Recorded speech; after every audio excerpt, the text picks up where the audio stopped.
Kejati tetapkan 4 tersangka kasus dugaan korupsi bencana Gunung Ruang.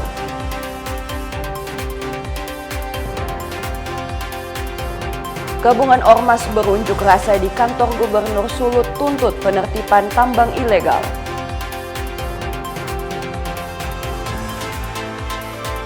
Persminsel kalahkan Persibom 4-1, amankan posisi 2 besar grup B.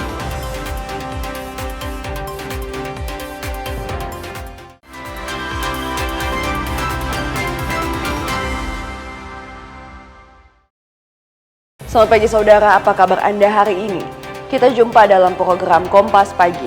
Selain 3 berita utama tadi, Anda juga bisa menyaksikan sejumlah informasi menarik lainnya yang dihimpun tim redaksi Kompas TV. Bersama saya Anata Samewo, inilah Kompas Pagi selengkapnya. Hanya di Kompas TV, independen, terpercaya.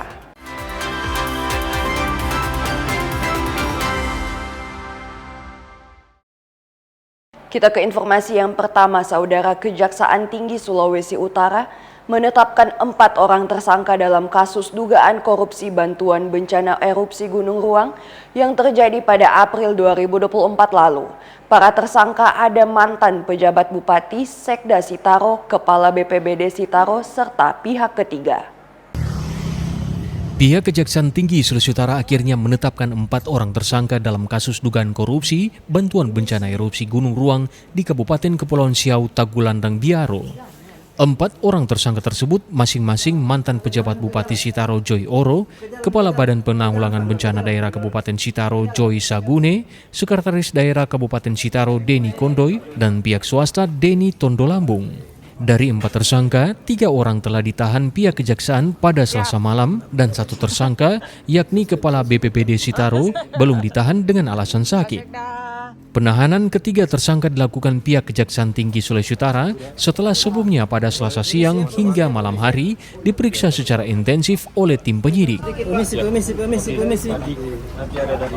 Jadi selama 3 bulan ini penyidik melakukan penyidikan dan pada jam 12 tadi tim penyidik telah menetapkan 4 orang tersangka, yaitu masing-masing Dr. Andes DDK selaku Sekretaris Daerah Kabupaten Sitaro, kedua JMS selaku Kepala Pelaksana BPBD Kabupaten Sitaro, yang ketiga dengan inisial EBO selaku mantan PJ Bupati Sitaro, dan yang keempat DD swasta. Telah kita ketahui bahwasannya penyidikan ini terkait dengan bantuan untuk erupsi Gunung Ruang yang terjadi pada tanggal 17 April 2024. Kemudian BNPB mengucurkan biaya atau dana bencana sebesar 35.715 juta rupiah, dan setelah serangkaian hasil penyidikan, penyidik telah menetapkan 4 tersangka tadi berdasarkan alat-alat bukti yang sah. Besar kerugian 22.775 juta rupiah. Saat panggilan ini 3 orang tersangka, yang 1 orang lagi dalam kapasitasnya sebagai Kalak BPBD ternyata sakit, ada surat dokternya. Nanti kita panggil secara patut lagi, ya. Jadi terhadap 3 tersangka ini kita melakukan penahanan 20 hari ke depan, ya, dengan alasan objektifnya dan subjektifnya. Alasan objektifnya pidananya di 5 tahun ke atas, sedangkan subjektifnya dalam artian kita tahan dikhawatirkan melarikan diri, mengulangi perbuatannya, dan menginginkan barang bukti seperti itu. Berdasarkan penghitungan auditor, kasus dugaan korupsi bantuan bencana erupsi Gunung Ruang ditaksir merugikan negara sebesar 22,7 miliar rupiah, di mana total dana siap pakai yang dikucurkan pemerintah pusat melalui Badan Nasional Penanggulangan Bencana atau BNPB RI sebesar 35 miliar rupiah. Yana Megasingal, Kompas TV, Manado, Sulawesi Utara.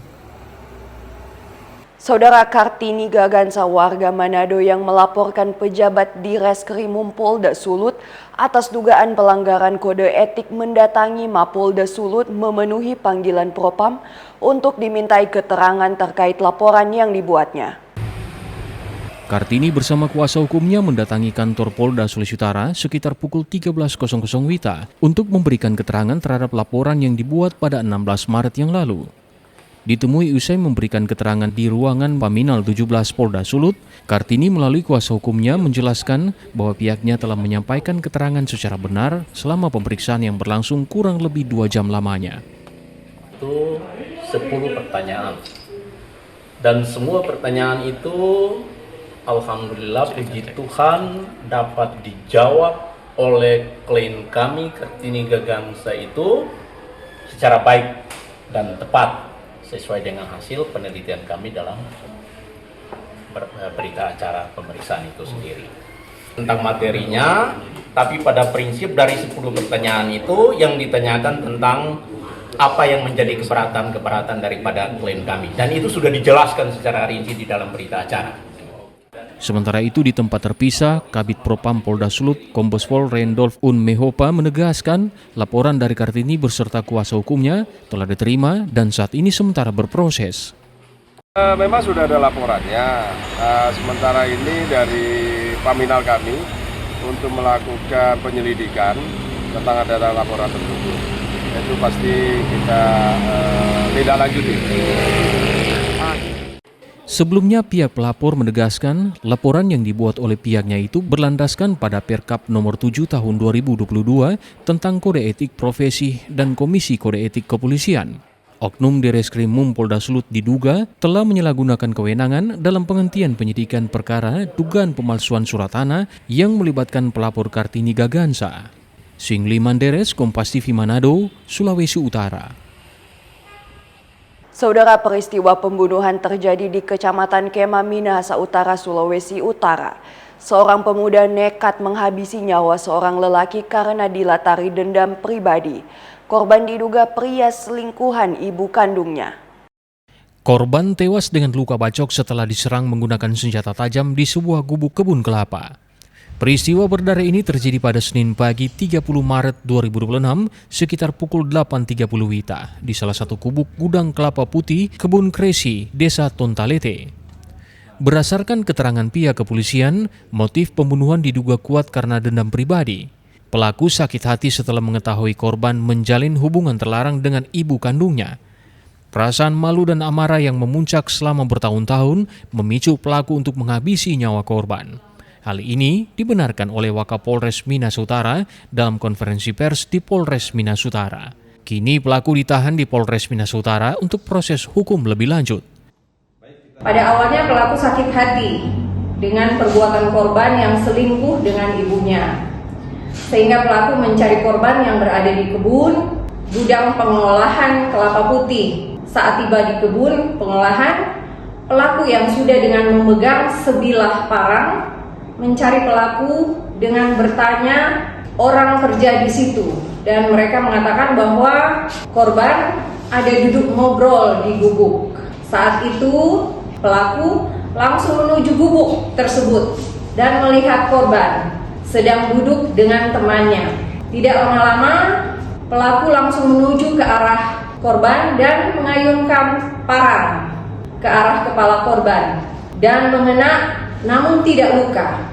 Kemudian pelaku mengulangi lagi perbuatan tersebut sampai korban terjatuh. Atas perbuatannya pelaku dijerat pasal 458 ayat 1 KUH Pidana junto pasal 459 dengan ancaman hukuman pidana mati, penjara seumur hidup atau pidana penjara paling lama 20 tahun. Jimmy Dapar, Kompas TV Minahasa Utara, Sulawesi Utara. Saudara, ratusan warga dari sejumlah gabungan organisasi kemasyarakatan mendatangi kantor Gubernur Sulawesi Utara yang berlokasi di Jalan 17 Agustus. Kelompok masyarakat ini datang menyampaikan sejumlah tuntutan antara lain percepatan pembangunan infrastruktur jalan rusak berat di sejumlah wilayah dan transparan dalam penetapan wilayah pertambangan rakyat.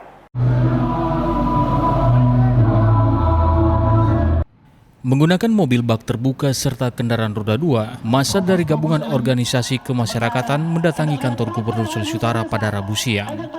Kedatangan massa pendemo ini untuk menyampaikan berbagai aspirasi untuk ditindaklanjuti pemerintah Provinsi Sulawesi Utara.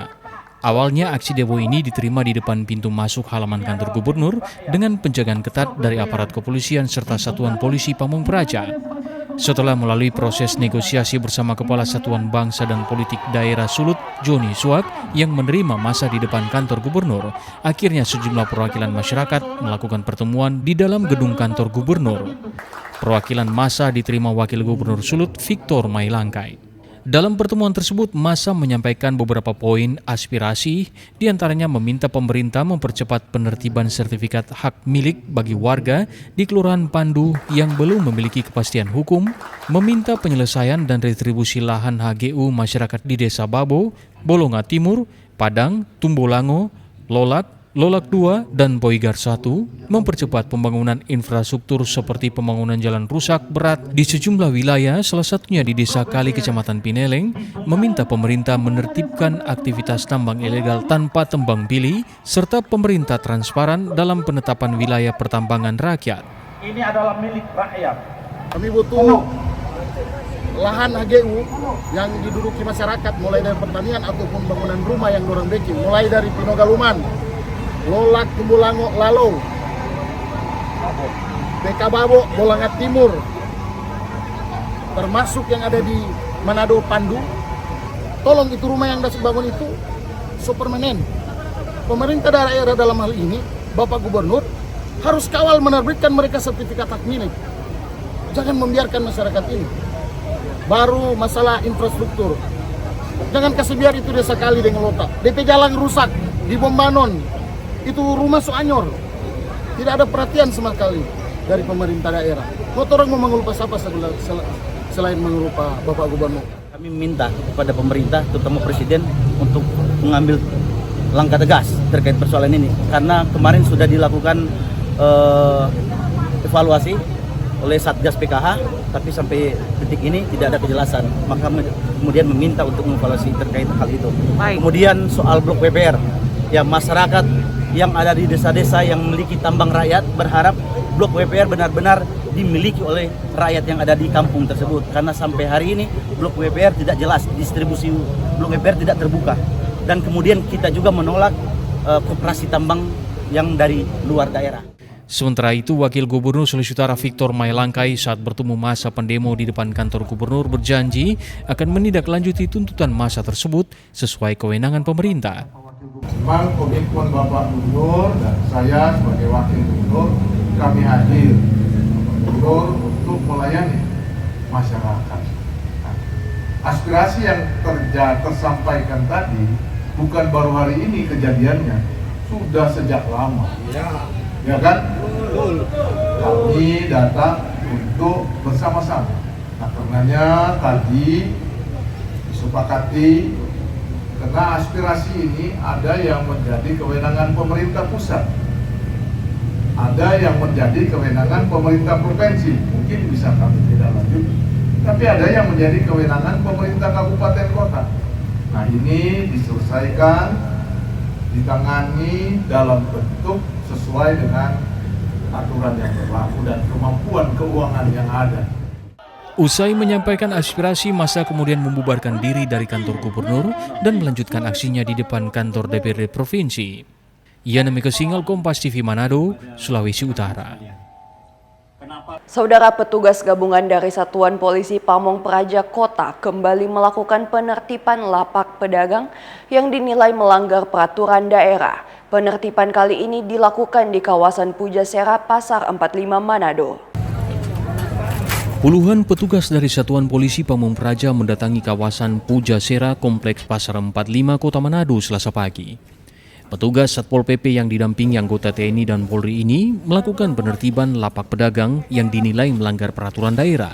Beberapa titik yang disembangi diantaranya gedung Pujasera di depan supermarket Jumbo dan beberapa titik kawasan kios pedagang di Pasar 45 yang dikelola Perumda Pasar Manado. Dalam penertiban ini terpantau banyak lapak pedagang yang menjual barang dagangan di luar bangunan kios sehingga menggunakan badan jalan yang menjadi hak pengunjung atau pembeli yang berada di area tersebut. saat petugas melakukan penertiban, sejumlah pedagang terlihat merapikan barang-barang dagangan secara mandiri dan mengatur kembali di dalam kios sembari dibantu petugas. Namun ada juga lapak pedagang yang ditinggalkan pemiliknya dan langsung ditertibkan oleh petugas dengan cara diangkut ke mobil truk yang disiapkan. Polisi Pamong Praja menyebut langkah penertiban ini sudah melalui prosedur termasuk sosialisasi dan peringatan berkali-kali kepada pedagang di kawasan Pasar 45. Namun kenyataannya masih ada pedagang yang tidak patuh. Kami lakukan penertiban yaitu penegakan peraturan daerah dan penegakan peraturan kepala daerah. Ini penertiban ini menyangkut aturan yang berlaku di pemerintah Kota Manado. Dan untuk pusat kota Taman Kesatuan Bangsa yaitu kami lakukan yaitu di Pujasera tentang adanya permintaan dari PD Pasar yaitu aset pemerintah kota yang diolah dari PD Pasar, pengelolaan PD Pasar untuk pengosongan, dan adapun barang yang dititipkan ada usaha-usaha yang berkembang di Pujasera kami tertibkan. Karena ini permintaan dari PD Pasar Kota Manado, kami laksanakan penertiban yaitu peraturan Perkada Kota Manado. Dari pantauan Kompas TV, penertiban berlangsung relatif tanpa perlawanan dari pedagang. Saya di Pasar 45 ini. Di kios mana Bapak beroperasi? Oh, di sini. Oh, ini berarti tidak menyewa kios atau? Enggak. Oh, oke. Nah, hari ini ada penertiban. Ya.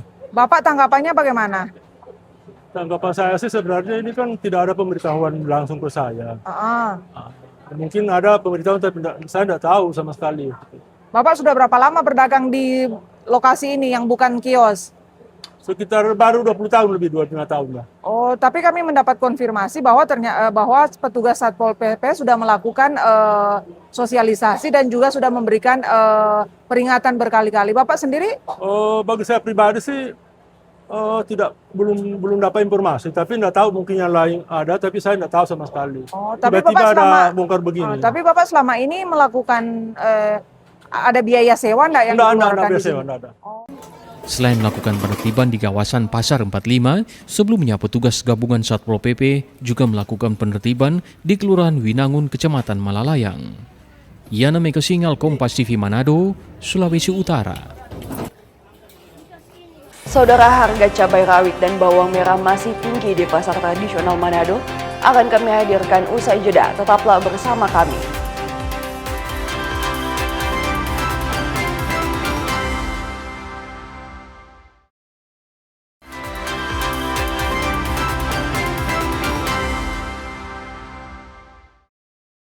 Terima kasih Anda masih bersama kami di Kompas Pagi. Saudara, seminggu pasca Lebaran, harga cabai rawit dan bawang merah di Manado, Sulawesi Utara masih tinggi.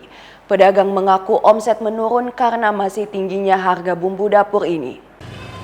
Di Pasar Bersati Manado, harga cabai rawit Rp110.000 per kilogram, turun sedikit dibandingkan saat Idul Fitri yang dijual seharga Rp140.000 per kilogram. Sementara komoditas bawang merah harganya masih berkisar Rp60.000 hingga Rp65.000 per kilogram. Tingginya harga komoditas ini disebut para pedagang disebabkan kurangnya pasokan. Harga dari Gorontalo memang penimbangan mahal di Gorontalo. Jadi orang di sini ECR-nya 110, pengeluaran di Manado 105. Jadi karena stok kurang lagi, Bu. Stok kurang. 110 1 kilo.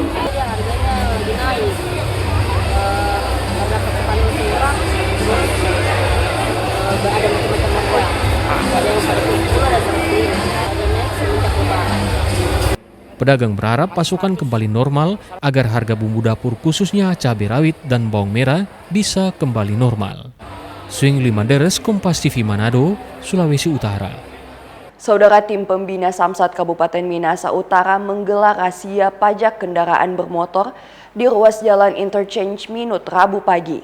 Dalam razia ini, petugas menjaring puluhan kendaraan yang pajaknya telah melewati batas pembayaran. Operasi kepatuhan pajak kendaraan bermotor berhasil menilang puluhan kendaraan di ruas Interchange Maumbi. Petugas mengidentifikasi kendaraan yang pajak kendaraannya telah melewati batas waktu pembayaran. Pengemudi yang terjaring diberikan edukasi dan sosialisasi terkait program keringanan pajak yang diberikan oleh pemerintah daerah melalui Badan Pendapatan Daerah. Operasi pajak ini dilakukan selama 3 hari, sejak tanggal 31 Maret hingga 2 April mendatang. Jadi operasi ini kita gabung dengan Polres Minahasa Utara dan Bapenda Kabupaten Minahasa Utara. Kegiatan ini dilaksanakan untuk mengingatkan para wajib pajak yang kendaraan sudah lewat jatuh tempo agar segera membayar pajak karena ada potongan 25% untuk pajak kendaraan bermotor. Jadi di samping kita mengadakan razia, kita melakukan sosialisasi untuk pembayaran pajak, ada diskon 25% dan juga yang lancar membayar tidak pernah terlambat, ada bonus dari Jasara Harja berupa emas 5 gram. Sepanjang tahun 2026 ini, pemerintah memberikan keringanan pajak kendaraan dengan potongan atau diskon sebesar 25%. Selain itu, bagi warga yang taat membayar pajak, akan diberikan hadiah oleh Jasara Harja, yaitu 5 gram emas. Wajib pajak dihimbau juga membayar pajak kendaraan sebelum jatuh tempo. Jimmy Dapar, Kompas TV, Minahasa Utara, Sulawesi Utara. Saudara, pasca pemerintah mengumumkan tidak adanya perubahan harga bahan bakar minyak khususnya BBM bersubsidi, antrean kendaraan di SPBU di Kota Manado terpantau normal. Sehari setelah pemerintah mengumumkan tidak adanya perubahan harga BBM, antrian kendaraan yang sempat terjadi di sejumlah SPBU di Kota Manado terpantau normal. Warga sempat dibuat panik dengan munculnya isu-isu terkait kelangkaan stok dan perubahan harga BBM akibat dampak perang di Timur Tengah. Sejumlah warga yang diwawancarai meminta pemerintah tetap menjaga stabilitas harga dan stok BBM. Nggak ada, yang namanya kita pengguna, kita butuh BBM berapapun yang ada ya kita. Tapi ya mohonlah kepada pemerintah kalau bisa ya janganlah naik. Tetap aman-aman kamu? Aman aja. Pengemudi ya berharap untuk harga BBM tetap, jadi tidak ada kenaikan dalam hal ini. Kemarin memang tadi malam kita sempat antri, ya lumayan sih untuk antrian. Sementara itu, Kepala Biro Ekonomi Provinsi Sulawesi Utara menjelaskan saat ini kebutuhan terhadap stok BBM masih aman. Kendati demikian, ia mengimbau masyarakat bisa melakukan penghematan. Tidak ada kenaikan harga BBM, baik subsidi, baik yang non subsidi maupun yang subsidi. Bahkan LPG juga tidak ada kenaikan harga. Dan untuk itu kami menghimbau seluruh lapisan masyarakat kita semua untuk melakukan penghematan konsumsi BBM dan LPG. Mari kita matikan listrik-listrik yang tidak kita pakai, pendingin udara yang tidak kita pakai, dan melakukan penghematan secara strategis dan secara produktif. Sebelumnya melalui keterangan resmi tertulis, pihak Pertamina Patraniaga juga memastikan stok BBM di wilayah Sulawesi Utara aman dan distribusi terus berjalan disesuaikan dengan kebutuhan di lapangan. Suingli Manderes, Kompas TV Manado, Sulawesi Utara. Sementara di Sulawesi Selatan, saudara, antrean di sejumlah SPBU di Makassar masih terjadi hingga Rabu pagi. Pihak Pertamina Sulawesi pun menjamin tidak adanya kenaikan harga BBM dan juga menjamin stok di wilayah Sulawesi tercukupi. Seperti inilah kondisi sejumlah SPBU di Makassar. Meski pemerintah telah mengumumkan tidak ada kenaikan harga BBM, namun antrean kendaraan masih mengular. Pertamina Regional Sulawesi menambah penyaluran di wilayah jalur mudik Trans Sulawesi, diantaranya Nrekang, Bone, Sinjai, dan juga di Bulukumba. Pihak Pertamina Regional Sulawesi pun meminta agar masyarakat untuk tidak perlu panik untuk membeli BBM dalam kapasitas yang banyak. Ya, insya Allah kemarin pemerintah pusat sudah melakukan press conference dan menyatakan bahwa harga BBM per 1 April 2026 tidak naik, alhamdulillah. Lalu untuk stok BBM maupun LPG di wilayah Sulawesi, insya Allah kami pastikan aman. Insya Allah dari Pertamina Patraniaga akan ikhtiar maksimal untuk tetap menyalurkan energi baik BBM maupun LPG kepada masyarakat. Kalau untuk stoknya sendiri Mas, seperti apa? Gimana? Kalau stok di Sulawesi sendiri seperti apa Mas? Untuk stok di Sulawesi insya Allah aman, untuk coverage day-nya di level yang normal, jadi masyarakat tidak perlu khawatir, tidak perlu panik buying sehingga menimbulkan antrian yang panjang. Kami himbau kepada masyarakat juga untuk bijak menggunakan energi, lalu untuk hemat dalam menggunakan energi, dan juga jangan termakan oleh isu-isu yang memprovokasi terkait dengan kelangkaan BBM maupun berita-berita hoax di sana yang menyatakan bahwa harga akan naik. Pak, ini kita antri BBM atau seperti apa ini, Pak? Ya, saya antri karena ini BBM saya sudah hampir habis. Itu kenapa? Lagian kan tidak ada pengumuman pemerintah untuk kenaikan BBM. Jadi memang ya, antri. Oh, berarti tidak ada kekhawatiran khusus ini untuk karena harga BBM naik atau segala macam, Pak? Tidak ada. Lagian pemerintah kan bilang tidak ada kenaikan harga. Jadi kita ikuti saja pemerintah. Warga pun berharap agar pemerintah tetap mempertahankan harga BBM dan jaminan stok BBM di SPBU di wilayah Sulawesi. Rama Pratama, Kompas TV Makassar, Sulawesi Selatan. Kesorotan lain, saudara, sebanyak 21 nelayan korban kapal tenggelam di perairan Maluku Utara berhasil dievakuasi. Seluruh korban kini telah tiba di Pelabuhan Gorontalo dalam kondisi selamat. Kapal motor Nazila 5 dilaporkan tenggelam saat berlayar di perairan Maluku Utara, Talibabu menuju Kema, Sulawesi Utara. Sebanyak 21 nelayan asal Kema, Sulawesi Utara menjadi korban dalam insiden ini. Peristiwa berawal saat para nelayan sedang melaut dan kapal mengalami kerusakan akibat hantaman ombak. Kapal terus dihantam ombak hingga akhirnya tenggelam. Informasi kejadian diterima tim SAR dari pihak perusahaan yang kemudian ditindaklanjuti dengan operasi pencarian. Setelah belasan jam pencarian, seluruh korban berhasil ditemukan dan dievakuasi pada Selasa pagi. Kepala Kantor Pencarian dan Pertolongan atau Basarnas Gorontalo bilang, dengan pertimbangan jarak, tim SAR memutuskan mengevakuasi korban ke Pelabuhan Gorontalo. Kapal ini bertolak dari Taliabu menuju Kema dan sekitar pukul 3.30 waktu Indonesia Timur. Kapal mengalami kerusakan akibat cuaca buruk dan pada pukul 04.00 pagi kapal tersebut tenggelam dan para ABK-nya menyelamatkan diri dengan menggunakan rakit. Jadi pada saat dikasih koordinat yang pertama, di rakit yang pertama, rompon, ternyata korban tidak ada di situ dan dilaksanakan pencarian lagi, dikasih titik koordinat lagi dan korban ditemukan pada pagi hari dan korban selama di laut mengapung selama 13 jam. Salah satu korban mengaku saat mengetahui kapal bocor, mereka langsung menggunakan pelampung untuk menyelamatkan diri. Para korban bertahan di atas rakit selama beberapa jam di tengah laut hingga tim SAR datang menolong. Karena saya bilang ini kan banyak air, Pak. Jadi berarti memang ada yang bocor di bagian ya buka, tapi mau dilimas kan airnya di bak. Tapi saya bilang sudah tidak boleh karena tercabut dari papang muka. Sudah ada yang gabus. Selanjutnya korban akan dipulangkan ke daerah asal di Maluku Utara. Fikar Buntuan, Kompas TV, Gorontalo. Informasi 2 Menteri Kabinet Merah Putih hadiri haul ke-58 guru tua akan kami hadirkan usai jeda berikut.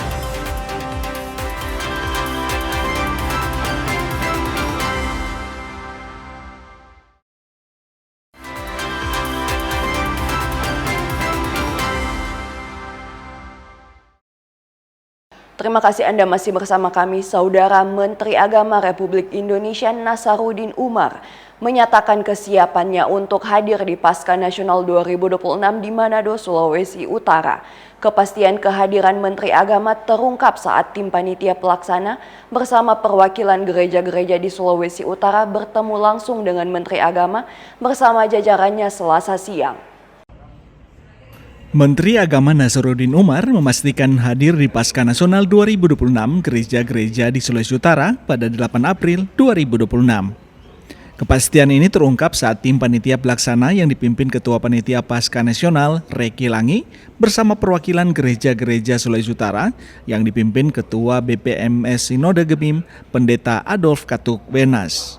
Di pertemuan tersebut, Menteri Agama juga memberikan arahan terkait pelaksanaan Pasca Nasional di Sulawesi Utara. Peringatan itu juga ada ibadahnya, tetapi tidak kehilangan kemeriahannya. Jadi ada tadi penjelasan Pak Menteri ada pendalaman, pemahaman keagamaan itu juga itu tetap ada dalam perayaan tersebut, tetapi juga kemeriahannya juga tetap ada. Pak Menteri sudah menyampaikan bahwa beliau akan hadir. Ketua Panitia Pelaksana Reki Langi menyatakan apresiasi atas sambutan hangat Menteri dan kesediaannya untuk hadir di perayaan Pasca Nasional di Manado nanti. Yang pertemuan hari ini penuh sukacita yang difasilitasi oleh Ibu Dirjen Bimas Kristen dan Bapak Dirjen Bimas Katolik. Ini sungguh kami bersyukur karena dalam perayaan Pasca Nasional gereja-gereja di Sulawesi Utara kami sangat berterima kasih karena didukung penuh oleh Bapak Menteri, bahkan ada beberapa arahan yang menyangkut hal-hal yang menyangkut toleransi, bagaimana kita di dalam menjalankan atau mendesain suatu acara ini perlu terukur sekali. Sementara Ketua BPMS Gemim, Pendeta Adolf Katukwenas mengajak semua warga gereja untuk menyukseskan perayaan Pasca Nasional di Manado lewat kehadiran di tanggal 8 April nanti. Sekarang kita sebagai penanggung jawab gereja-gereja yang melaksanakan Pasca Nasional ini di Sulawesi Utara untuk kita bekerja sama, bahkan untuk kita menggerakkan umat untuk bersama-sama dalam perayaan tersebut, bahkan mendoakan itu supaya pelaksanaan itu boleh berlangsung dengan baik. Dalam perayaan Pasca Nasional 2026 yang akan dipusatkan di kawasan Pohon Kasih Megabas Manado ini, selain ibadah agung, panitia pelaksana akan menyuguhkan pagelaran budaya Nusantara bertemakan kebangsaan. Doni Arai, Kompas TV. Kita ke sorotan lain, Saudara. Menteri Hak Asasi Manusia Republik Indonesia Natalius Pigai menegaskan pihak yang digaji negara menjadi aktor dalam konteks hak asasi manusia. Pernyataan ini menyorot peran negara dalam melindungi sekaligus berpotensi melanggar hak warga. Menteri Hak Asasi Manusia Natalius Pigai menyebut, dalam konteks hak asasi manusia terdapat perbedaan antara aktor negara dan non-negara. Penegasan ini diungkapkan dalam forum penguatan kapasitas HAM bagi masyarakat Gorontalo di Universitas Negeri Gorontalo. Menurutnya, pihak yang digaji oleh negara seperti pejabat pemerintah, aparat hingga pimpinan daerah masuk dalam kategori state actors. Sementara masyarakat yang tidak digaji negara merupakan pemilik hak asasi yang harus dilindungi. Aktor negara memiliki kewajiban untuk menjaga dan melindungi hak tersebut. Saudara dan saudara sekalian, dalam konteks bernegara, ada yang punya hak asasi dan ada yang tidak punya hak asasi, tapi dia punya kewajiban.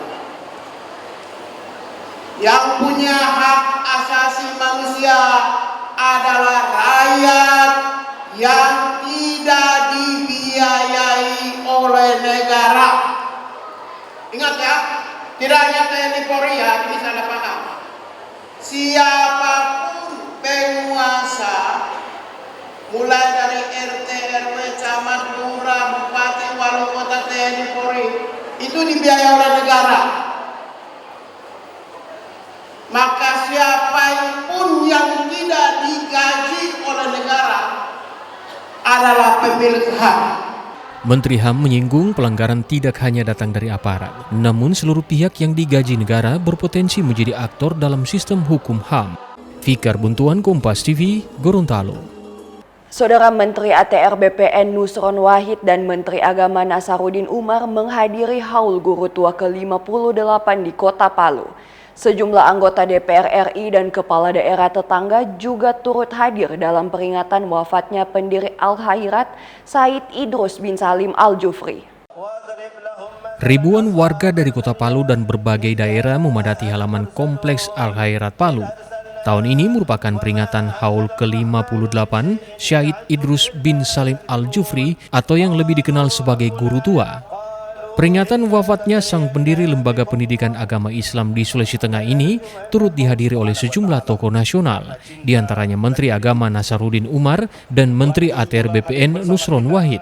Selain itu, tampak pula sejumlah anggota DPR RI serta kepala daerah tetangga yang ikut bersilaturahmi dalam haul guru tua kali ini.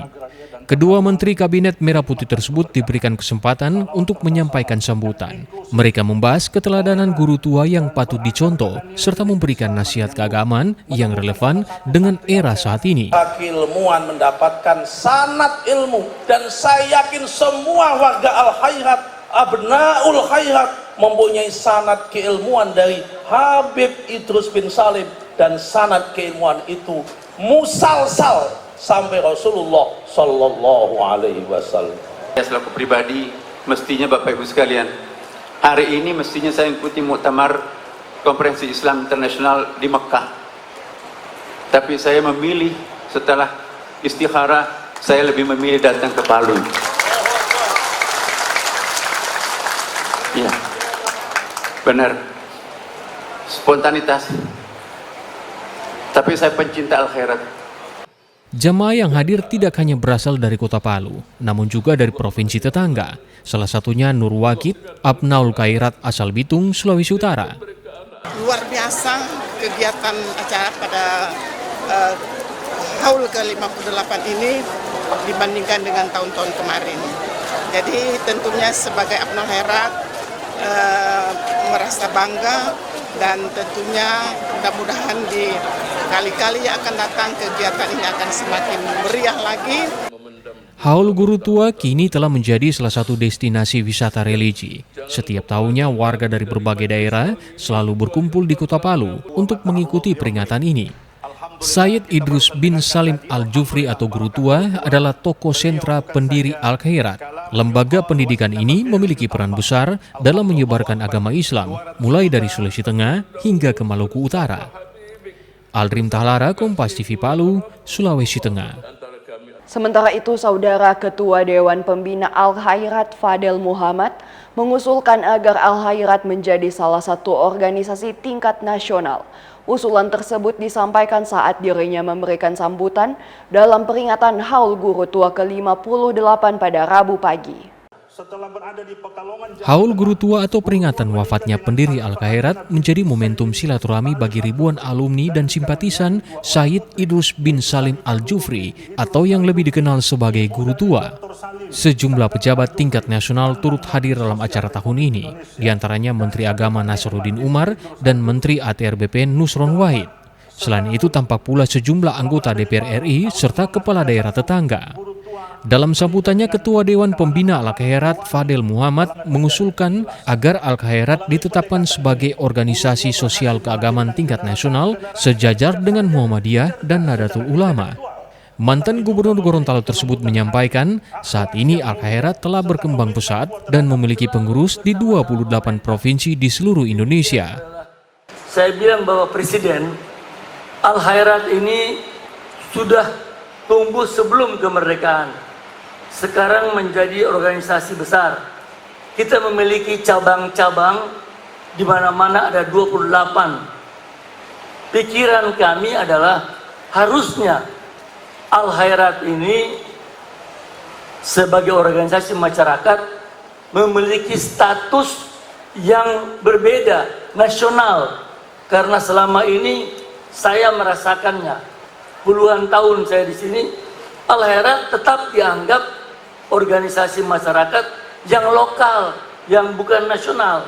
Kita bisa mengurus, kita mohon bantuan dari Bapak Menteri Agama agar status Al-Khairat ini menjadi suatu organisasi sosial tingkat nasional sama dengan Muhammadiyah, NU. Al-Khairat yang didirikan oleh Sayyid Idrus bin Salim Al-Jufri merupakan yayasan pendidikan Islam dan organisasi yang berbasis utama di Kota Palu, Sulawesi Tengah. Meski berawal sebagai organisasi lokal, pengaruhnya kini makin meluas. Hal ini terbukti dengan banyaknya jamaah dan simpatisan yang berasal dari berbagai daerah di luar Sulawesi Tengah.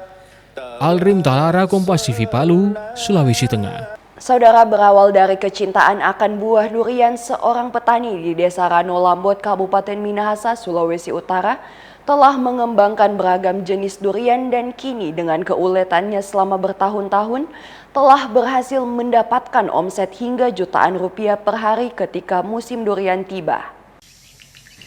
Suasana sejuk sangat terasa ketika saya tiba di Desa Rano Lambot, Kecamatan Kaungkoan Barat, Kabupaten Minahasa.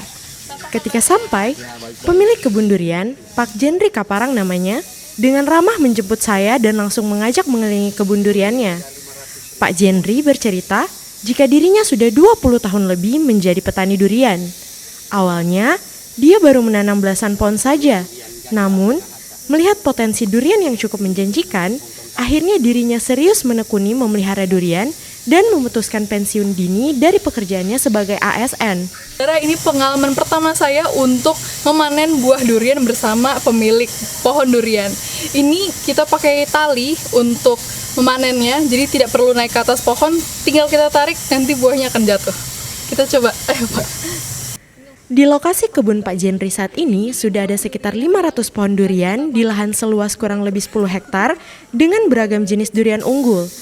Sebagian besar bibitnya diambil dari luar daerah, bahkan ada yang dari negara Thailand.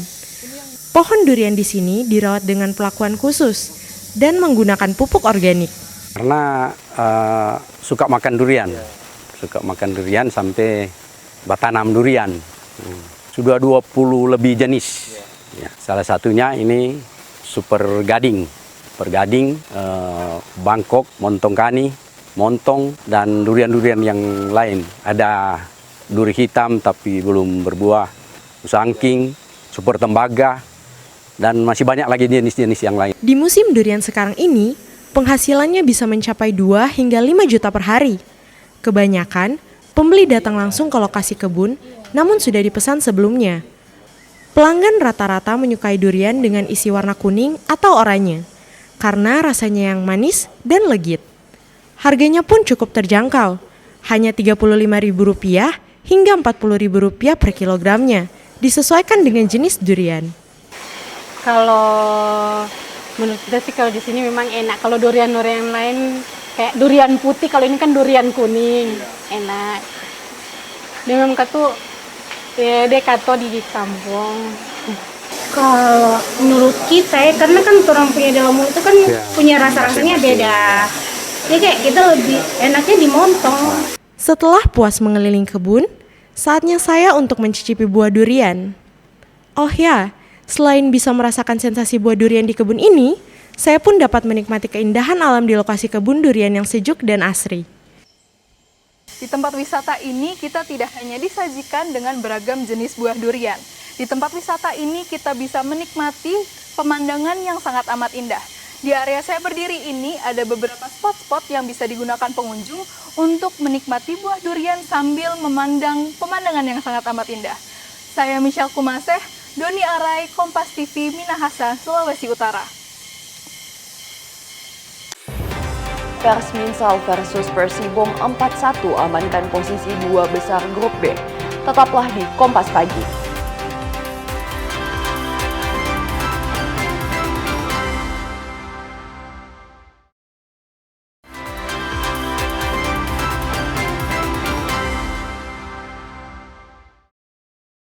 Terima kasih Anda masih bersama kami di Kompas Pagi. Saudara, Persminsel Minahasa Selatan FC tampil dominan dengan meraih kemenangan meyakinkan 4-1 atas Persibom Bolaang Mongondo pada laga pertama penyisihan grup B Liga 4 Indonesia Piala Gubernur Sulawesi Utara 2025-2026. Pertandingan yang digelar di lapangan Kodaira 8 Kairagi pada Selasa lalu memperlihatkan dominasi Persminsel sejak awal hingga akhir laga.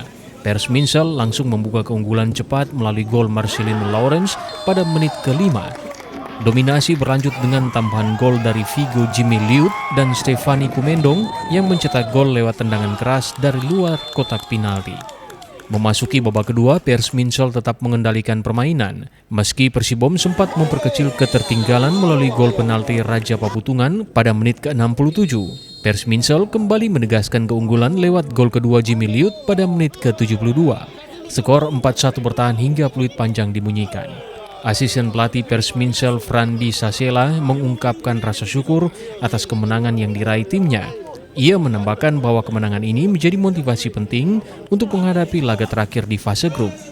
Untuk hasil hari ini, kami bersyukur untuk mendapatkan kemenangan hari ini, dan ke depan kami akan lebih fokus lagi untuk pertandingan berikut. Untuk pertandingan tadi, untuk game plan tadi saya rubah pemain. Semua yang waktu line up yang lalu saya rubah dan puji Tuhan berhasil.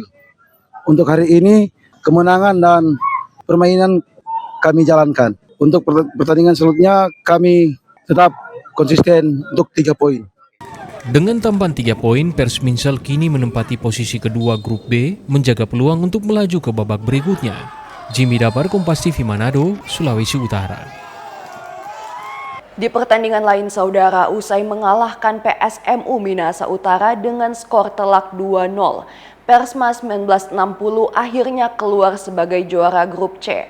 Laga ini digelar di Stadion Klabat Manado pada Selasa sore. Persma Manado berhasil mengamankan kemenangan 2-0 atas PSMU dalam laga yang berlangsung di Stadion Klabat Selasa siang. Persma Manado membuka keunggulan pada menit ke-33 melalui Aymar Muhammad. Gol tersebut tercipta lewat sundulan kepala setelah menerima umpan matang dari Subuh dari sisi kiri pertahanan PSMU. Sejak awal pertandingan, kedua tim tampil hati-hati dengan mengandalkan permainan bertahan. Namun, Persma Manado mampu membongkar pertahanan PSMU dan unggul hingga babak pertama berakhir dengan skor 1-0 tanpa tambahan gol. Memasuki babak kedua, pertandingan berjalan lebih terbuka. Di penghujung laga, tepatnya di menit ke-88, Persma Manado berhasil menambah keunggulan menjadi 2-0 melalui gol spektakuler Saiful Indra Cahya. Bek Persma tersebut mencetak gol langsung dari tembakan penjuru yang tak mampu diantisipasi kiper PSMU. Manajer Persma Manado Christian Yokung mengapresiasi kerja keras tim yang mampu menjaga konsistensi permainan hingga akhir laga. Saya pikir kita sudah lolos. Dengan poin 6 ini kan kita berarti sudah lolos grup. Apalagi kita adalah juara grup di grup C sendiri. Dan sebenarnya kita lagi bersiap juga nanti akan masuk di grup berikutnya karena hampir dipastikan kita akan satu pool grup dengan tim Persmin juga. Jadi kita Persma sudah sangat siap karena kita yakin kita akan menjuarai untuk Liga 4 Regional Sulawesi Utara. Runner up maupun pool tetap siap. Kita sangat siap.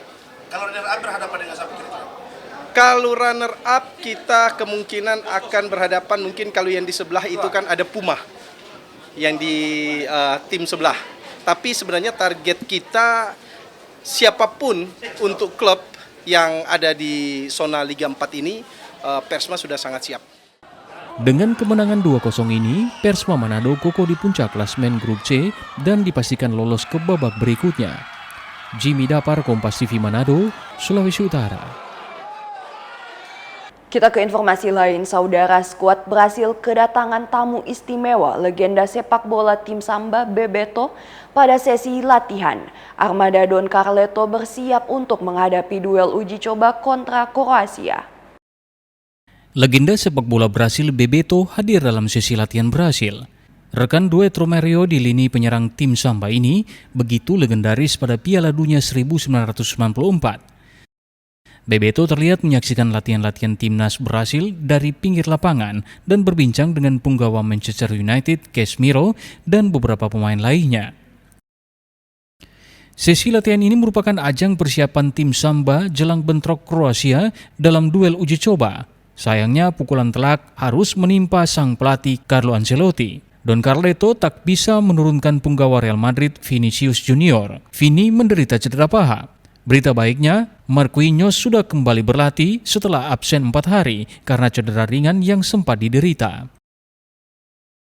Saudara, gagal menang Puskas Awards, gol indah Rizky Ridho saat membela Persija Jakarta dinobatkan sebagai gol terbaik pada PSSI Awards 2026. Setelah gagal meraih penghargaan FIFA Puskas Award 2026, gol indah Rizky Ridho saat membela Persija akhirnya diganjar penghargaan. Sepakan dari setengah lapangan ke gawang Arema ini dinobatkan sebagai gol terbaik pada malam penghargaan PSSI Awards 2026. Usai menang penghargaan, Ridho berterima kasih kepada PSSI dan supporter timnas serta Persija Jakarta. Sudah 95 tahun, ini baru pertama kali PSSI Award dan mengapresiasi semua pemain-pemain Indonesia. Semoga kedepannya pemain-pemain Indonesia sangat termotivasi untuk mendapatkan award dan memberikan yang terbaik untuk negara dan tim yang dibela mereka. Ya, insya Allah buat anak saya, calon anak saya yang insya Allah lahir bulan depan, semoga ini juga kado buat. Penghargaan ini juga dipersembahkan Kapten Persija untuk istri dan calon bayi dalam kandungan sang istri. Saudara Kapten skuad Garuda Jay Itzes dinobatkan sebagai pemain terbaik pada malam penghargaan PSSI Awards 2026. Sementara penjaga gawang FC Ajax Martin Paes didaulat sebagai kiper terbaik pada penghargaan yang pertama kali digelar ini. Peringatan hari jadi 95 tahun PSSI menggelar malam penghargaan bagi insan sepak bola tanah air bertajuk PSSI Awards 2026. Sejumlah tokoh sepak bola hadir dalam malam puncak yang digelar Sabtu malam. Mulai dari pemain timnas kelompok usia, timnas senior, hingga mantan penggawa Garuda datang pada penghargaan yang pertama kali digelar ini. Ada 17 kategori penghargaan dalam acara ini. Sebagian pemenang dipilih melalui voting, sedangkan sisanya berdasarkan penilaian dari Dewan Juri. Penjaga gawang FC Ajax, Martin Paes dinobatkan sebagai penjaga gawang terbaik, menyisihkan Emil Audero dan Nadeo Argawinata. Untuk kategori pesepak bola muda terbaik direngkuh Marcelino Ferdinand. Sementara pada kategori bergengsi sepak bola putra, Kapten Timnas Jay Itzes berhasil membawa pulang piala. Yes, I feel really honored to get this award. It means a lot to me, but what I said on stage already, this one is for all the people that work behind the scenes, PSSI, Mr. Tuhir's team, all the staff and my teammates. Because they work very hard every day, and this is just a symbol, but this one is more for them than for me. I think I want to share this happiness with my teammates because they are so important for me. They help me in the goal, also with my family, of course. They've been with me through thick and thin. For my grandmother, who's up there in heaven, and so this is especially to them. Di kategori putri, pemain belakang timnas Safira Ika Putri dinobatkan sebagai pesepak bola terbaik.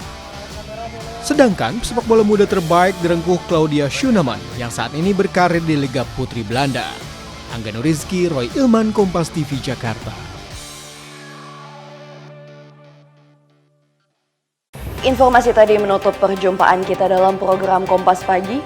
Saya Anata Samewa bersama kru yang bertugas mengucapkan terima kasih atas kebersamaan Anda. Tetap saksikan rangkaian program berita di Kompas TV, independen, terpercaya.